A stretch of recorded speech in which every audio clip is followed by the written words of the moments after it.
नमस्कार दोस्तों, आप सभी का एक बार पुनः स्वागत है। दोस्तों, हम लोग इस समय भारतीय राज्य व्यवस्था पढ़ रहे हैं, जिसको इंडियन पॉलिटी के नाम से भी जाना जाता है। और भारतीय राज्य व्यवस्था के अंतर्गत हम एक बहुत ही महत्वपूर्ण अध्याय भारत का संवैधानिक विकास या कॉन्स्टिट्यूशनल डेवलपमेंट ऑफ इंडिया, इस अध्याय को पढ़ रहे हैं। इससे पहले हमने 2 वीडियो में चार्टर एक्ट और रेगुलेटिंग एक्ट, इनके बारे में पढ़ा।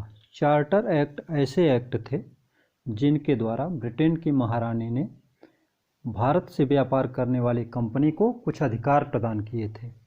और रेगुलेटिंग एक्ट ऐसे एक्ट थे जिनके माध्यम से भारत में व्यापार कर रही कंपनी पर, उसके कार्यों पर, उसके प्रशासन पर नियंत्रण लगाने का प्रयास किया गया। इसलिए इस एक्ट को रेगुलेटिंग एक्ट के नाम से जाना जाता है। अब 1857 की क्रांति के बाद 1858 में भारत शासन अधिनियम लागू होता है। और भारत शासन अधिनियम के क्या क्या प्राविधान हैं, प्रमुख प्राविधान, हम उनको देखेंगे। तो आइए आगे बढ़ते हैं। देखिए, 1858 का भारत शासन अधिनियम हमको पढ़ना है। इस महत्वपूर्ण कानून का निर्माण कब हुआ? 1857 के विद्रोह के बाद। 1857 का विद्रोह, जिसे कि भारत का प्रथम स्वतंत्रता संग्राम के नाम से भी जाना जाता है, फर्स्ट वार ऑफ इंडिपेंडेंस। अब देखिए, इस जो अधिनियम बनाया जा रहा है 1858 में, भारत शासन अधिनियम, भारत शासन, अब भारत पर शासन किस प्रकार से करना है, ठीक है, इसको लेकर के अधिनियम बन रहा है। और इसके कुछ प्रमुख प्राविधान क्या क्या हैं, आइए देखते हैं। तो पहला प्राविधान और उद्देश्य इसके क्या हैं कि भारत के शासन को अच्छा बनाना। अभी तक कंपनी के अधिकारी थे, कंपनी के अधिकारी भारत पर शासन कर रहे थे, और कंपनी के अधिकारियों के द्वारा भारत में भ्रष्टाचार को बढ़ावा दिया गया, लूट खसोट, रिश्वतखोरी, इन सब चीज़ों को काफ़ी हद तक बढ़ावा दिया गया, जिससे ब्रिटिश सरकार की छवि खराब हो रही थी। तो ब्रिटिश सरकार ने अब भारत शासन अधिनियम ला करके कुछ अच्छा करने का प्रयास किया। और दूसरा क्या था कि भारत में प्रशासनिक परिवर्तन, और यह परिवर्तन किस प्रकार से होता है, आइए इसको देखते हैं। अब देखिए विशेषताएं। तो पहली विशेषता क्या था? अभी तक 1858 तक, ठीक है, भारत में जो कंपनी आई थी उसका शासन चल रहा था। और अब क्या हो गया? अब कंपनी का शासन समाप्त, कंपनी शासन की समाप्ति कर दी गई। और कंपनी को जो संचालित करने वाली संस्थाएं थीं, जैसे कोर्ट ऑफ डायरेक्टर्स और board of control, court of directors को समाप्त कर दिया गया। कोर्ट ऑफ डायरेक्टर्स की स्थापना हुई थी 1773 के एक्ट के द्वारा, ठीक है, और बोर्ड ऑफ कंट्रोल का 1784 में, ठीक है। तो इन दोनों संस्थाओं को समाप्त कर दिया गया। अब क्या हुआ? शासन किसका चले? तब जब समाप्त कर दिया तो भारत पर अब सीधे ब्रिटिश क्राउन, यानी ब्रिटिश सम्राट का शासन, चाहे वो राजा हो या रानी, तो ब्रिटिश क्राउन का शासन आरंभ होता है इसके बाद। और उस समय ब्रिटेन में महारानी विक्टोरिया रानी के पद पर कार्य कर रही थी, तो यानी कि महारानी का शासन लागू हो गया। और तो देखिए, इस तरह से यह एक कार्यपालिका का शासन शुरू हुआ। कैसे हुआ, आइए आगे देखते हैं। अब ब्रिटेन की महारानी को शासन तो महारानी की तरफ से किया जा रहा है, लेकिन शासन हो कैसे रहा है उसको देखते हैं। तो शासन जो है, ब्रिटेन के प्रधानमंत्री एवं उनका मंत्रिपरिषद, इसके माध्यम से भारत पर शासन किया जा रहा है। तो ब्रिटेन में क्या किया गया बदलाव? ब्रिटिश शासन में भारत विभाग बनाया गया, यानी एक ऐसा विभाग जो भारत से संबंधित मामलों की देखरेख करेगा, या भारत से संबंधित मामलों में जो भी समस्या आएगी उसको सुलझाएगा। और ब्रिटेन में भारत सचिव का पद बनाया गया। भारत सचिव, जो कोर्ट ऑफ डायरेक्टर्स थे और बोर्ड ऑफ कंट्रोल के सदस्य थे, जब ये दोनों संस्थाएं भंग हो गईं तब भारत में शासन को चलाने के लिए ब्रिटेन में एक भारत सचिव का पद बनाया गया और भारत सचिव जो था वह ब्रिटिश मंत्रिमंडल यानी कि ब्रिटिश कैबिनेट का सदस्य बना। ठीक है, ब्रिटिश मंत्रिमंडल का सदस्य होता था। फिर देखिए, भारत सचिव की सहायता के लिए, ठीक है, भारत सचिव की सहायता के लिए 15 सदस्यीय एक भारत परिषद बनाई गई। अब भारत परिषद के जो सदस्य बनाए गए उसमें से 7 सदस्यों को ब्रिटिश सम्राट के द्वारा चुना जाता था और शेष सदस्यों यानी 8 जो शेष बच रहे थे, इन 8 सदस्यों को कंपनी के जो डायरेक्टर्स थे इनके द्वारा चुना जाता था। ठीक है, और भारत में गवर्नर जनरल का जो पद चला आ रहा था, ठीक है, गवर्नर जनरल का पद चला आ रहा था, उसको समाप्त करके एक नया पद बनाया गया, वायसराय का पद। अब भारत का जो गवर्नर जनरल था वह वायसराय के नाम से जाना जाएगा। और पहले वायसराय कौन बने? Lord Canning. प्रथम वायसराय लॉर्ड कैनिंग को बनाया गया। ठीक है, अब देखिए इस जो अधिनियम बना 1858 का भारत शासन अधिनियम, उसके अन्य प्रमुख उद्देश्य क्या थे? तो प्रशासनिक मशीनरी में सुधार और भारत में प्रचलित शासन प्रणाली में कोई विशेष परिवर्तन नहीं हुआ। प्रशासनिक मशीनरी में सुधार तो हुआ, लेकिन भारत में जो प्रचलित शासन प्रणाली चल रही थी उससे भारतीयों को कोई विशेष लाभ नहीं हुआ। और आगे देखते हैं। अब यह 1858 का भारत शासन अधिनियम समाप्त होता है। अब हम पढ़ेंगे 1861 का भारतीय परिषद अधिनियम। इसमें देखिए 1858 के अधिनियम के द्वारा जो भी सुधार हुए, जो भी परिवर्तन हुए, प्रावधान आए, वह मुख्य रूप से ब्रिटेन में चल रही गृह सरकार के अंतर्गत परिवर्तन किए गए। ठीक है, भारत में कोई विशेष परिवर्तन या विशेष सुधार नहीं हुआ। भारतीय प्रशासन में कोई परिवर्तन नहीं हुआ। ठीक है, अब देखिए इसलिए 1861 में प्रथम भारतीय परिषद अधिनियम लाया गया। ठीक है, देखिए जब भी कोई अगला अधिनियम लाया जाता है तो पिछले अधिनियम में कुछ कमियां रह जाती हैं, कुछ दोष रह जाते हैं। उन दोषों को, उन कमियों का निवारण करने के लिए, उनको दूर करने के लिए जो सामने अधिनियम आता है उसका उद्देश्य यही होता है। अब इस 1861 में भारतीय परिषद अधिनियम की प्रमुख विशेषताएं क्या हैं, तो इसको हम समझने का प्रयास करते हैं। देखिए, कानून बनाने की प्रक्रिया में भारतीय प्रतिनिधियों को शामिल करने की शुरुआत की गई। ठीक है, यानी कि कानून कौन बनाएगा? व्यवस्थापिका बनाएगी। तो व्यवस्थापिका में अब भारतीय सदस्यों को भी शामिल करने की प्रक्रिया शुरू की गई। वायसराय, अब वायसराय जो भारत में गवर्नर जनरल था, 1858 के अधिनियम के बाद वायसराय का पद बन गया। अब यह क्या कर रहा है? कुछ भारतीयों को विस्तारित परिषद में गैर सरकारी सदस्य के रूप में शामिल कर सकता था। विस्तारित परिषद यानी कि गवर्नर जनरल या वायसराय की जो कार्यकारी परिषद थी, जब उसका विस्तार होता तो उसमें गैर सरकारी सदस्य, गैर सरकारी सदस्य मतलब कार्यकारी परिषद से बाहर के लोग।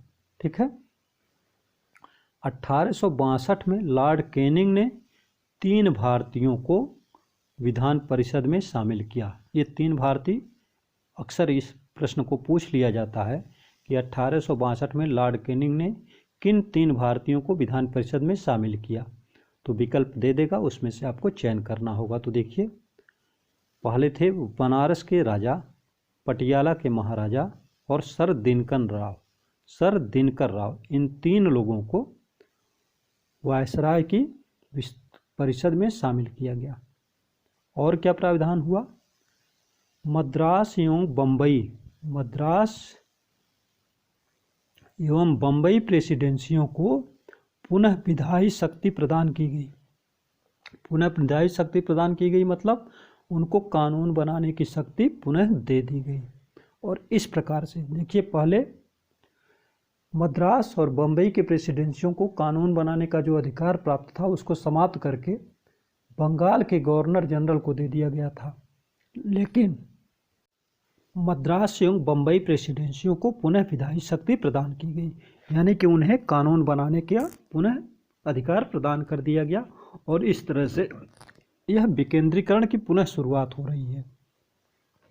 और देखिए, किंतु कानून बनाने की शक्ति कुछ मामलों में दी गई, किंतु उनके कानून गवर्नर जनरल की अनुमति के बाद ही मान्य थे, यानी कि इनके गवर्नरों को कानून बनाने के बाद बंगाल के गवर्नर जनरल के पास भेज करके उस पर अपनी सहमति प्राप्त करनी थी। ठीक है। डाक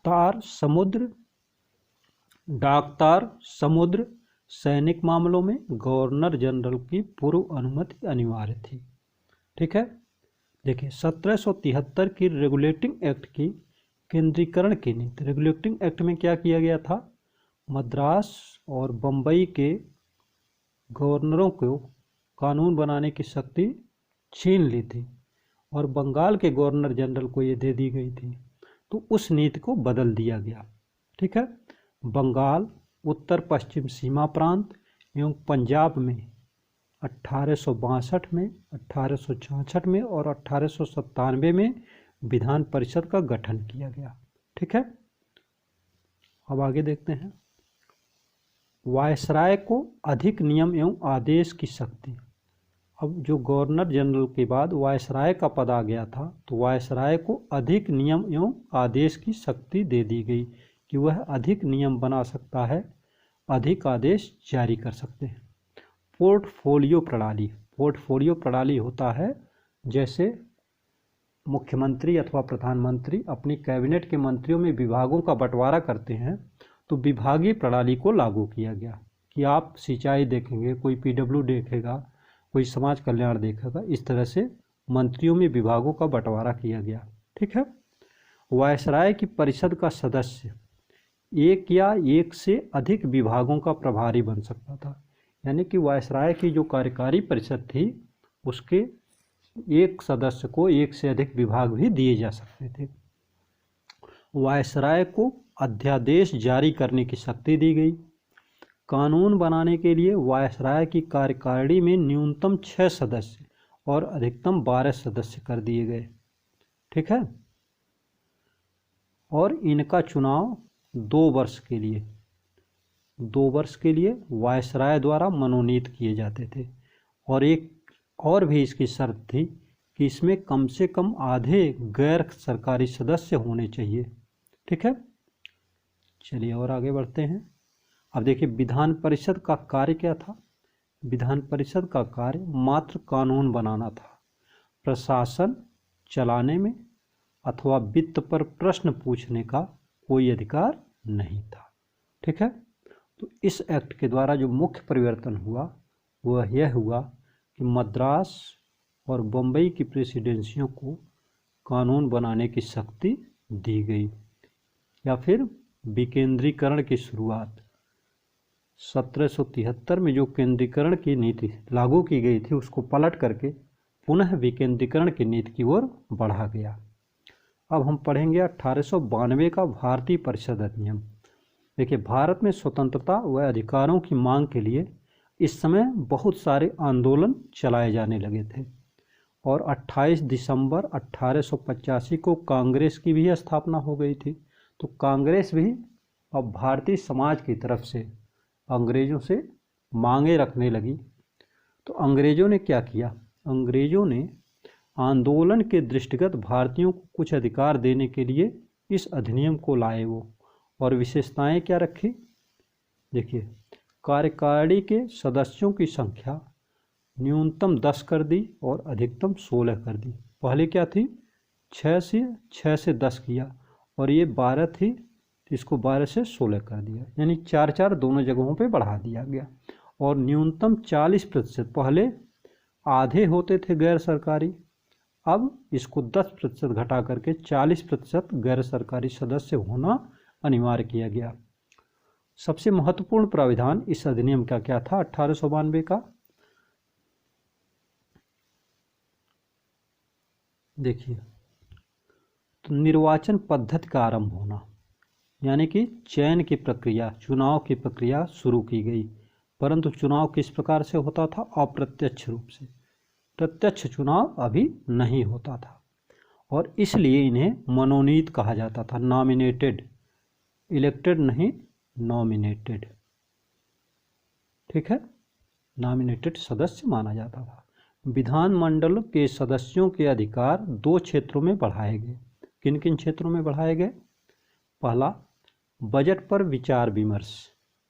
यह बजट पर विचार विमर्श तो कर सकते थे, परंतु किसी प्रस्ताव या मत विभाजन का इनको कोई अधिकार नहीं था। इसके अलावा सार्वजनिक हित के मामलों पर 6 दिन की पूर्व सूचना पर प्रश्न पूछने का अधिकार इनको दिया गया। ठीक है, यह एक बहुत ही महत्वपूर्ण अधिकार दिया गया था कि आम जनता से जुड़ी हुई कोई समस्या है तो उस पर 6 दिन की पूर्व सूचना, पूर्व नोटिस दे करके वह सदस्य सवाल पूछ सकते थे, प्रश्न पूछ सकते थे। अब देखिए, यहाँ से जो अधिनियम लागू होते हैं यह बहुत ही महत्वपूर्ण अधिनियम है और हम इनको पढ़ते हैं। अब है भारतीय परिषद अधिनियम 1909, जिसको मार्ले मिंटो सुधार के नाम से जाना जाता है। मार्ले मिंटो सुधार, इसका नाम क्यों रखा गया? देखिए, जब यह अधिनियम लागू किया गया उस समय ब्रिटेन में भारत सचिव के पद पर लॉर्ड मार्ले कार्य कर रहे थे। ये ब्रिटेन में थे और मिंटो जो थे यह वायसराय के रूप में भारत में कार्य कर रहे थे। इसलिए इन दोनों लोगों ने मिल करके मार्ले मिंटो सुधार लागू किया। इस अधिनियम का क्या उद्देश्य था? तो 1892 के अधिनियम के दोषों को दूर करना इसका प्रमुख उद्देश्य था। चलिए, भारतीय राजनीति में बढ़ते उग्रवाद। इस समय तक अंग्रेजों की नीति से भारतीयों में असंतोष की भावना उफान पर थी। लोग चाहते थे कि जल्द से जल्द यह सरकार चली जाए और भारत आज़ाद हो। तो बढ़ते उग्रवाद एवं क्रांतिकारी राष्ट्रवाद का सामना करना इस अधिनियम का उद्देश्य बना। तो कैसे? अंग्रेजों ने यह महसूस किया कि कांग्रेस एक नरम दल है। ठीक है, कांग्रेस जो है ये नरम लोगों का दल है और इनको हम प्रसन्न करें, यानी इनकी कुछ मांगों को मान करके इनको प्रसन्न किया जाए। और जब यह प्रसन्न रहेंगे तो हमारे पक्ष में होंगे और उग्रवाद और क्रांतिकारी राष्ट्रवाद की भावना को लेकर चलने वाले लोगों का दमन किया जाएगा। ठीक है, तो प्रमुख प्रावधान क्या हुए फिर? देखिए, प्रमुख प्रावधान में केंद्रीय और प्रांतीय विधान परिषद में सदस्यों की संख्या में वृद्धि की गई। यानी कि कांग्रेस के लोगों को लुभाने के लिए कि चलिए हम आपके कुछ मांगों को मान लेते हैं, इन्होंने क्या किया? केंद्रीय और प्रांतीय विधान परिषद में सदस्यों की संख्या में वृद्धि की और प्रतिनिधित्व के आधार पर विधान परिषद में निर्वाचन प्रणाली लागू की। ठीक है, प्रतिनिधित्व के आधार पर कि जिसके जितने संख्या के आधार पर। ठीक है, चुनाव के लिए 3 प्रकार के निर्वाचक मंडल बनाए गए। पहला साधारण, दूसरा वर्ग विशेष और तीसरा विशेष। ठीक है, आप देखिए इसी में आगे एक महत्वपूर्ण घटना घटती है। अक्टूबर 1906 में आगा खां, यह मुस्लिम लीग के एक नेता हैं, आगा खां के नेतृत्व में एक मुस्लिम प्रतिनिधिमंडल लॉर्ड मिंटो से पृथक निर्वाचन प्रणाली की मांग के लेकर के मिलता है और जनसंख्या के आधार पर प्रतिनिधित्व की मांग करता है। ठीक है, ये कहता है कि जहाँ पर हमारी जनसंख्या अधिक है वहाँ पर मुस्लिम कैंडिडेट खड़ा किया जाए और मुस्लिम मतदाता उसी को वोट करेंगे।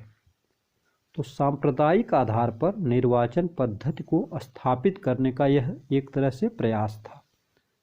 यानी कि धर्म के आधार पर, संप्रदाय के आधार पर प्रतिनिधित्व को स्थापित करने का प्रयास किया गया। मुस्लिमों के लिए सांप्रदायिक प्रतिनिधित्व, मुस्लिम मत सदस्यों का चुनाव मुस्लिम मतदाता करेंगे। सांप्रदायिकता को एक तरह से वैधानिकता प्रदान की गई। अब देखिए आगे। और लॉर्ड मिंटो को सांप्रदायिक प्रतिनिधित्व का जनक माना गया।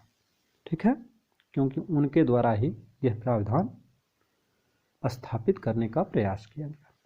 पहली बार गवर्नर जनरल की कार्यकारिणी में एक भारतीय सदस्य की नियुक्ति की गई।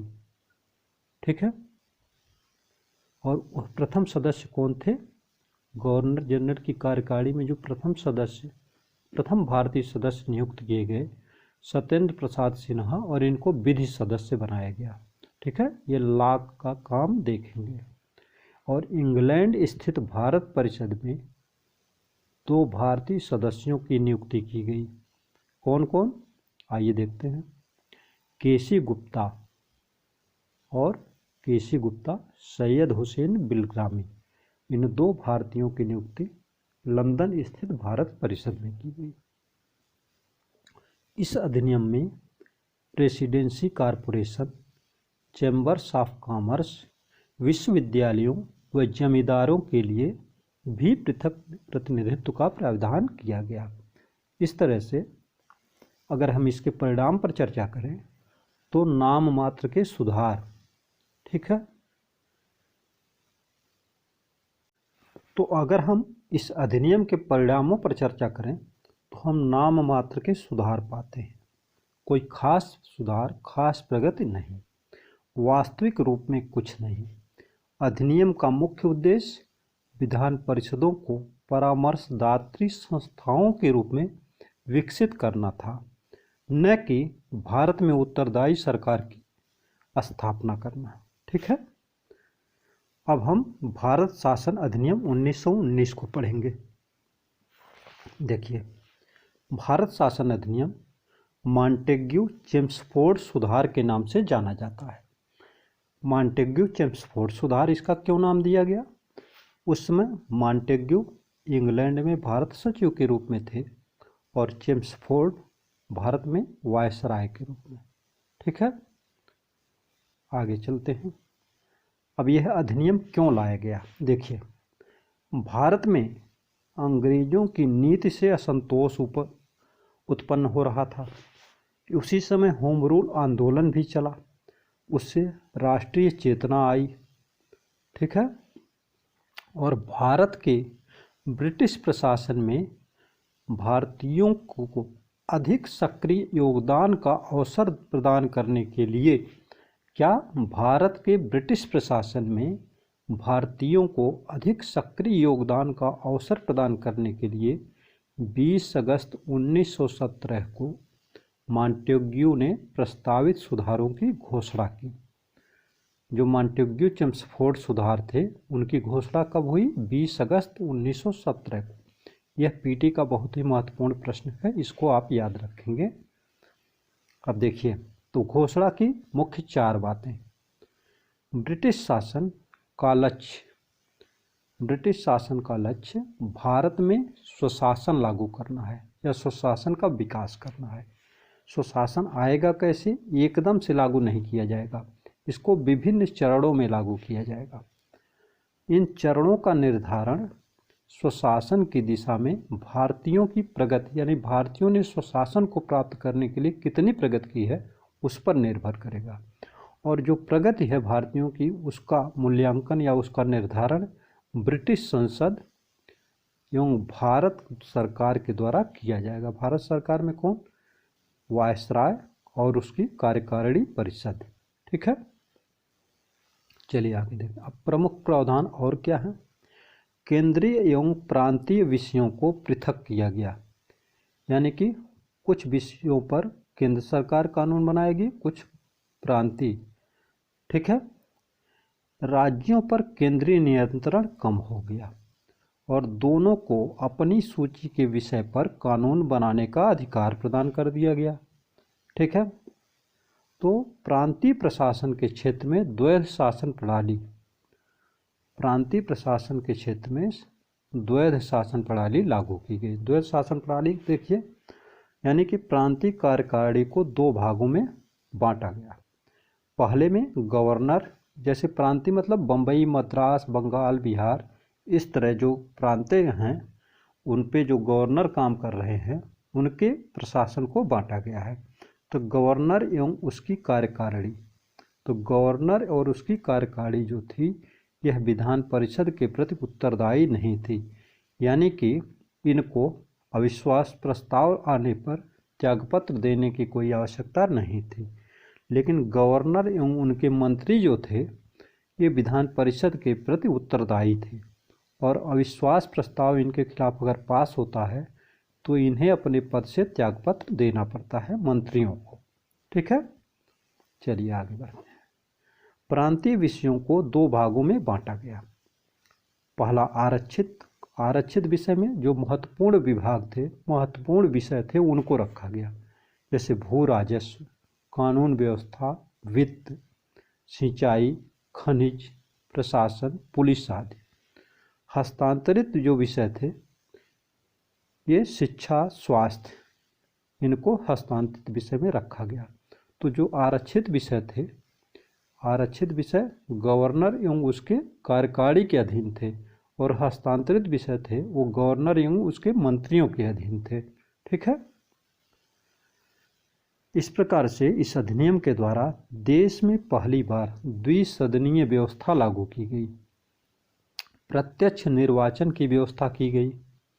अब भारतीय विधान परिषद के स्थान पर द्विसदनीय व्यवस्था राज्यसभा एवं लोकसभा, जैसे कि हमारे यहाँ वर्तमान में हमारी संसद में राज्यसभा जो उच्च सदन है और लोकसभा निम्न सदन की व्यवस्था है, तो उसकी शुरुआत वहीं से होती है 1919 के भारत परिषद अधिनियम के द्वारा। अब देखिए, बहुसंख्यक सदस्य प्रत्यक्ष निर्वाचन द्वारा निर्वाचित वायसराय की कार्यकारी परिषद के 6 सदस्यों में से 3 भारतीय। बहुसंख्यक सदस्य जो थे यह प्रत्यक्ष निर्वाचन के द्वारा निर्वाचित होते थे और वायसराय की कार्यकारी परिषद में 6 सदस्य जो होते थे उसमें से अब 3 को भारतीय सदस्यों से भरा जाने लगा। ठीक है, सांप्रदायिक आधार पर इस अधिनियम में क्या किया गया, 1909 के अधिनियम में मुसलमानों को सांप्रदायिक प्रतिनिधित्व का अधिकार प्रदान किया गया, लेकिन इस अधिनियम में सिखों, भारतीय ईसाइयों, आंग्ल भारतीयों, यूरोपियों के लिए भी पृथक निर्वाचन की व्यवस्था की गई।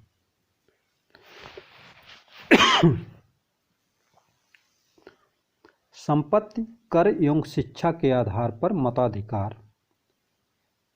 संपत्ति किसके पास कितनी है, कर कौन कितना देता है, कौन कितनी शिक्षा हासिल किए हुए है, इसके आधार पर मताधिकार का निर्धारण किया गया। महिलाओं को भी मताधिकार प्रदान किया गया। ठीक है, एक परिवर्तन और हुआ, लंदन में भारत के उच्चायुक्त का एक कार्यालय बनाया गया जिसको भारत सचिव के कुछ कार्यों में से कुछ कार्य अब उच्चायुक्त को सौंप दिए गए। ठीक है, देखिए केंद्रीय कार्यपालिका में क्या परिवर्तन हुए। वायसराय जो था यह मुख्य कार्यकारी अधिकारी होता था।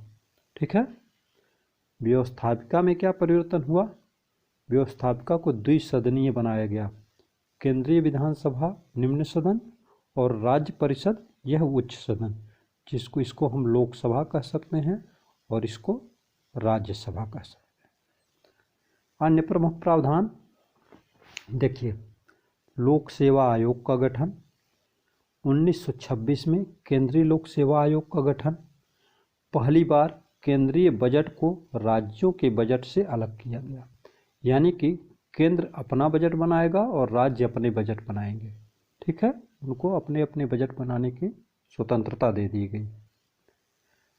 एक वैधानिक आयोग बनाया गया जो नियमों कानूनों की समीक्षा करेगा और एक आयोग गठित किया गया कि 1919 के अधिनियम के बाद क्या परिवर्तन हुए उसकी चर्चा करते हुए उसकी जांच करके एक रिपोर्ट देगा और इस तरह से साइमन आयोग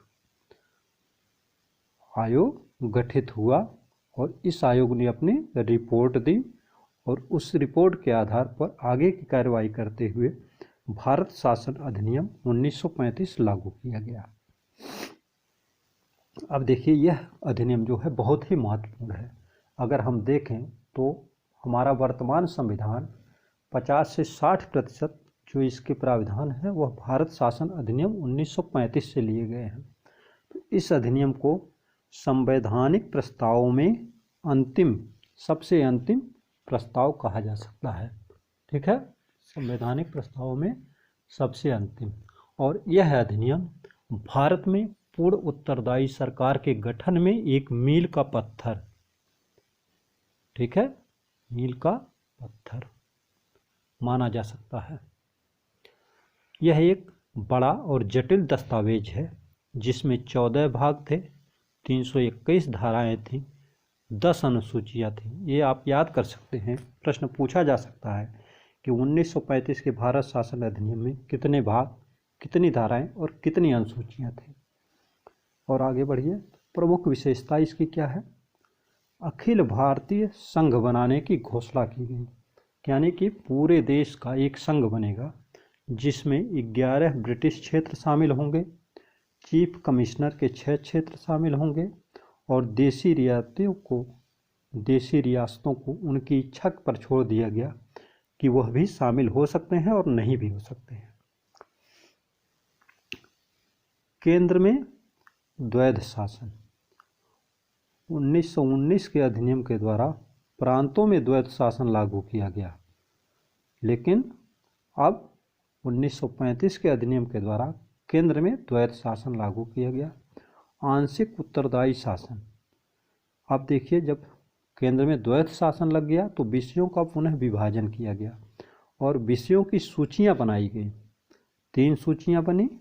पहली सूची को संघ सूची, यानी जिस पर केंद्र सरकार या संघ कानून बना सकता था, और इसमें 59 विषय रखे गए।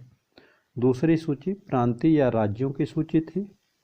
इस सूची में 54 विषयों को रखा गया। और एक और सूची बनवाई गई, समवर्ती सूची, जिसमें 36 विषय रखे गए। समवर्ती सूची के विषय पर केंद्र भी कानून बना सकता था, राज्य भी बना सकता था, लेकिन अगर दोनों में कहीं टकराव होता है तो केंद्र का कानून लागू माना जाएगा। ठीक है, चलिए और देखते हैं। संघ सूची को 2 भागों में बांट दिया गया, आरक्षित और हस्तांतरित। आरक्षित में प्रतिरक्षा, विदेशी मामले, धार्मिक मामले, कबायली क्षेत्र आदि रखे गए। हस्तांतरित में मुद्रा, डाक, तार, रेलवे, रेडियो, वायरलेस आदि को रखा गया। बजट को 2 भागों में बांटा गया। पहला भाग मुख्य खर्च, जो मुख्य बजट, और दूसरा अन्य व्यय। एक और प्रावधान हुआ, 11 राज्यों में से 6 राज्यों में, जो ब्रिटिश प्रांत के 11 ब्रिटिश प्रांत थे जिस पर ब्रिटिश शासन चल रहा था, उसमें से 6 में द्विसदनीय व्यवस्था, यानी कि जैसे राज्यसभा, लोकसभा या विधान, आज वर्तमान में देखें तो विधानसभा और विधान परिषद, तो 6 राज्यों में विधानसभा और विधान परिषद दोनों की व्यवस्था की गई। ये 6 राज्य कौन हैं? बंगाल, बम्बई, मद्रास, बिहार, संयुक्त प्रांत और असम। ठीक है। दलितों, महिलाओं एवं मजदूर वर्ग के लिए पृथक निर्वाचन की व्यवस्था की गई, यानी कि सांप्रदायिक आधार पर प्रतिनिधित्व को और विस्तारित किया गया और बढ़ाया गया। सांप्रदायिक प्रतिनिधित्व का इस तरह से विस्तार हुआ। देश की मुद्रा एवं साख पर नियंत्रण हेतु नए केंद्रीय बैंक, ठीक है, जो वर्तमान में रिजर्व बैंक के नाम से कार्य कर रहा है, उसकी स्थापना की गई। संघ लोक सेवा आयोग की स्थापना की गई। प्रांतीय लोक सेवा आयोग की केंद्र के लिए या संघ के लिए संघ लोक सेवा आयोग यूपीएससी, प्रांतों के लिए पीएससी, संयुक्त लोक सेवा आयोग, 2 या 2 से अधिक राज्यों के लिए एक संयुक्त लोक सेवा आयोग, ठीक है, जेपीएससी कह सकते हैं, ज्वाइंट पब्लिक सर्विस कमीशन। 1937 में संघीय न्यायालय की स्थापना की गई और संघ की राजधानी दिल्ली में इसको स्थापित किया गया। कहाँ किया गया? दिल्ली में किया गया। इस न्यायालय में जो संघीय न्यायालय बनाया गया, इसमें एक मुख्य न्यायाधीश, 3 अन्य न्यायाधीश और 2 सहायक न्यायाधीश नियुक्त किए गए। और 1935 में इसी अधिनियम के द्वारा वर्मा को भारत से अलग किया गया। ठीक है, तो अगर हम शॉर्ट में इस अधिनियम के विशेषताओं पर चर्चा करें तो पाते हैं कि इसमें प्रांतीय स्वायत्तता दी गई, प्रांतों में द्वैध शासन को समाप्त कर दिया गया और केंद्र में द्वैध शासन लागू किया गया और पूर्ण उत्तरदायी शासन स्थापित करने का प्रयास किया गया। कुछ कमियां भी अधिनियम की थी, जैसे केंद्रीय न्यायालय के निर्णय के विरुद्ध प्रिवी काउंसिल में अपील, लंदन स्थित प्रिवी काउंसिल लंदन, वहाँ पर अपील की जा सकती थी। इससे यह आशय निकलता है कि जो ये केंद्रीय न्यायालय था यह सर्वोच्च न्यायालय के रूप में नहीं था। सफलताओं को अगर देखें तो केंद्रीय बैंक की स्थापना, न्यायालय की स्थापना, प्रांतों को स्वायत्तता मिली, संघीय, प्रांतीय और संयुक्त लोक सेवा आयोगों की स्थापना की गई। ठीक है, इस तरह से यह अधिनियम भारत के शासन प्रणाली में महत्वपूर्ण स्थान रखता है। अब हम पढ़ेंगे भारतीय स्वतंत्रता अधिनियम 1947। यह भी एक बहुत ही महत्वपूर्ण अधिनियम है। ठीक है, देखिए 20 फरवरी 1947 को ब्रिटेन के प्रधानमंत्री क्लीमेंट इटली घोषणा करते हैं। क्या घोषणा करते हैं कि 30 जून 1947 को भारत स्वतंत्र होगा और सत्ता किसको मिलेगी? सत्ता उत्तरदायी भारतीय हाथों में दे दी जाएगी। जब उनकी यह घोषणा हो जाती है तो मुस्लिम लीग यह आंदोलन करती है और भारत विभाजन की मांग करती है। ठीक है, तो देखिए जो निर्णय होने जा रहा था अब उस निर्णय का विषय बदल जाता है। कैसे बदलता है देखिए, 3 जून 1947 को ब्रिटिश सरकार की घोषणा होती है और इसको माउंटबेटन घोषणा कहते हैं। माउंटबेटन घोषणा या माउंटबेटन की योजना। इस योजना में क्या है, 1946 में संविधान सभा द्वारा बनाया गया संविधान उन क्षेत्रों में लागू नहीं होगा जो इसे स्वीकार नहीं करेंगे। यानी कि 1946 में जो भारत में संविधान सभा गठित की गई थी उसके द्वारा जो भी संविधान बनाया जाएगा वह उन्हीं क्षेत्रों में लागू होगा जहां के लोग इसको स्वीकार करेंगे। तो 3 जून 1947 को वायसराय लॉर्ड माउंटबेटन ने भारत के विभाजन की घोषणा की। इसी को माउंटबेटन योजना के नाम से जाना जाता है। देखिए इस घोषणा को या इस योजना को कांग्रेस ने भी स्वीकार कर लिया और मुस्लिम लीग ने भी स्वीकार कर लिया। फलस्वरूप क्या हुआ, अब देखिए भारत में ब्रिटिश राज समाप्त। 15 अगस्त 1947 को स्वतंत्र और संप्रभु राष्ट्र घोषित कर दिया गया और 2 स्वतंत्र डोमिनियन, ठीक है, भारत एवं पाकिस्तान का निर्माण हुआ। भारत स्वतंत्र और संप्रभु, पाकिस्तान भी स्वतंत्र और संप्रभु बन गया। ब्रिटिश राष्ट्रमंडल से अलग होने की इनको आज़ादी दी गई। ब्रिटिश राष्ट्रमंडल क्या है, ऐसे देश जिन पर कभी ब्रिटेन का शासन रहा है उनको ब्रिटिश राष्ट्रमंडल के देशों में शामिल किया जाता है। अब देखिए वायसराय का पद समाप्त कर दिया गया और दोनों डोमिनियन में गवर्नर जनरल, तो भारत के पहले गवर्नर जनरल पुनः लॉर्ड माउंटबेटन ही रहते हैं। माउंटबेटन, ये प्रश्न अक्सर पूछा जाता है कि स्वतंत्र भारत का प्रथम गवर्नर जनरल कौन था, तो लॉर्ड माउंटबेटन, और स्वतंत्र भारत के प्रथम भारतीय गवर्नर जनरल चक्रवर्ती राजगोपालाचारी जी थे। गवर्नर जनरल की नियुक्ति, इसकी नियुक्ति कैसे होगी, नए राष्ट्र के कैबिनेट की सिफारिश पर ब्रिटिश ताज द्वारा यानी ब्रिटेन की महारानी के द्वारा किया जाएगा। ब्रिटिश सरकार का उस पर कोई नियंत्रण नहीं रहेगा। जो गवर्नर जनरल नियुक्त होगा उस पर ब्रिटिश सरकार का कोई नियंत्रण नहीं रहेगा। दोनों राष्ट्रों की संविधान सभाओं को संविधान बनाने व किसी भी देश के संविधान को अपनाने की शक्ति। इसी कारण से हमारे देश के संविधान में Germany, America, England, France, Canada, रूस, ऑस्ट्रेलिया, कई देशों के संविधान को, जो भी वहाँ के महत्वपूर्ण प्राविधान थे उनको अपना करके भारत का संविधान बनाया गया। किसी भी ब्रिटिश कानून को, ठीक है, इनको संविधान सभाओं को और क्या अधिकार दिए गए, किसी भी ब्रिटिश कानून को जो अभी तक चल रहा है समाप्त करने व स्वतंत्रता अधिनियम को भी निरस्त करने का अधिकार दे दिया गया। ब्रिटेन में भारत सचिव का पद समाप्त किया गया। शक्तियां राष्ट्रमंडल मामले के राज्य सचिव को दी गई और 15 अगस्त 1947 से भारतीय रियासतों पर ब्रिटिश संप्रभुता की समाप्ति की घोषणा कर दी गई। भारतीय रियासतों को भारत या पाकिस्तान में विलय की स्वतंत्रता दी गई।